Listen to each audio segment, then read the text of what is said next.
Leo nakuletea hadithi kutoka katika mlolongo wa hadithi za Mishkat al-Masabih, hadithi namba 94 ambayo inapatikana katika kitabu cha kwanza cha Mishkat al-Masabih, hadithi namba 88.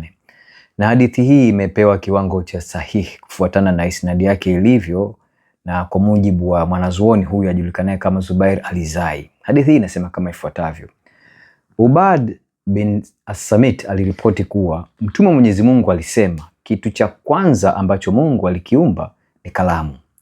Aliambia iandike, na ilipomuuliza ni nini iandike, akaiambia iandike yale yaliyotamkwa, hivyo ikaandika yale yaliyotokea na yale yatakayotokea milele yote. Haya ni maneno ya Muhammad kwa mujibu wa hii hadithi. Sasa ndugu yangu Muislamu, kabla hujaanza kushangilia kwamba inaonyesha hekima kubwa na ufahamu mkubwa Muhammad, nikwambie tu Qur'an imeweka kiwango ambacho kinathibitisha wazi haya ni maneno ya kutunga ya Muhammad, ni uhadaa na ni uongo mtupu. Kwa sababu kwanza Qur'an inatuambia inasadikisha maandiko ya nyuma yake, yani Torati, Zaburi pamoja na Injili. Tukasome baadhi hizo vifungu katika Qur'ani. Kwa mfano, tunapokwenda katika sura ya 3 Al-Imran, hii sura ya 3 aya ya 3 inasema hivi: amekuteremshia kitabu kwa haki kinachosadikisha yaliyokuwa kabla yake, na aliteremsha Torati na Injili. Qur'an inasema kwamba hii Qur'an inasadikisha yale yaliyokuwa katika Torati na Injili. Tunaposogea kwenye sura An-Nisa, ni sura ya 4 aya ya 47 inasema hivi: enyi mlipewa kitabu, aminini tuliyoyateremsha yanayosadikisha yale yaliyo nanyi, kabla hatujazigeuza nyuso tukazipeleka kisogoni, au kabla ya kuwalaani kama tulivyowalaani watu wa Jumamosi. Na amri ya Mwenyezi Mungu lazima kufanywa.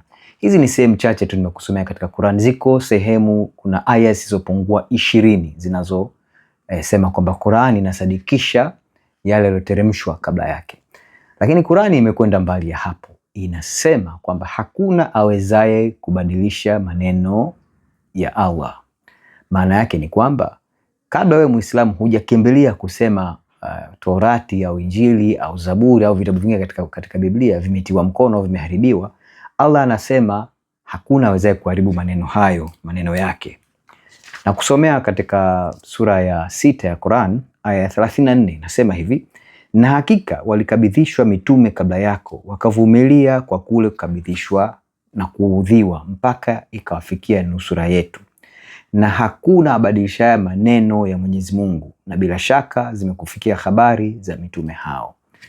Na kwenda kusomea aya nyingine ambayo inafanana kabisa na hiyo katika sura hiyo ya 6 inasema hivi: na yametimia maneno ya Mola wako kwa kweli na uadilifu, hakuna awezaye kuyabadilisha maneno yake, na yeye ndiye asikiaye ajuaye.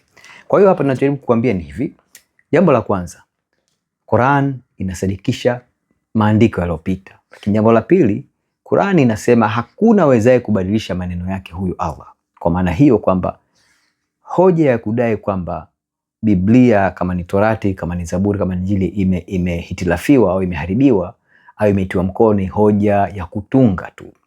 Sasa narudi kwenye hoja yangu kwamba hadithi jinsi inavyosoma na maneno yanayosema Muhammad ni uongo, ni kwa sababu tunapokwenda katika maandiko ya kale ambayo tayari Qur'an imeyathibitisha ama imeyasadikisha, na pia huyu Allah anaweka ahadi yake kwamba hakuna anaweza kuharibia. Tunakuta kinachosemekana kule ni tofauti na ambacho Muhammad anakitunga, kwamba Muhammad anatunga story kwamba huyu Allah alitunga kwanza kalamu kabla ya kutunga chochote.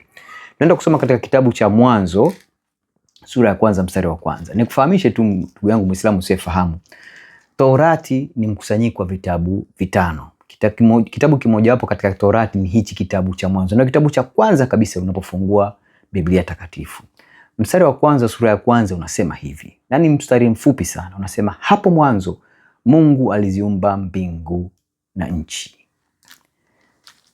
Hivi ndivyo Torati inavyosema. Maana yake ni kwamba Muhammad ni mzushi. Maneno yote aliyosema katika hadithi ile ni uzushi mtupu, hakuna ukweli, kwa sababu tayari kitabu kilichotangulia kabla ya Muhammad kinasema tofauti, lakini tayari Allah huyo anasema hakuna anaweza kubadilisha maneno yake. Maneno haya na maneno mengi Muhammad ambao anajitungia yanatuthibitishia kwamba Muhammad si mtume wa kusadikiwa hata kidogo, kwa sababu mambo mengi anakuja kuyasema, mambo mengi ambayo anakuja kuyatia katika Qur'an yanatofautiana sana na yale maandiko yaliyotangulia kabla yake.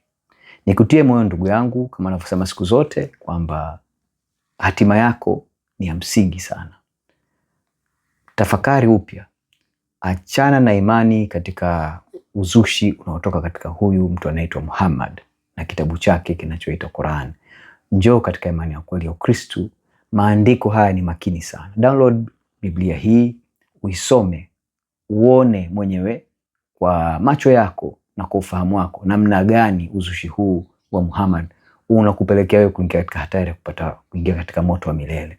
Lakini lipo tumaini. Tumaini hili liko kwa Bwana wetu Yesu Kristo, ambaye mwanzo alikuwa neno, akatoa mwili, akakaa kwetu, akafa msalabani, kifo kilichotuletea wokovu, na akafufuka siku ya tatu, na sasa yu hai na atakuja tena kwa hukumu wazima na wafu.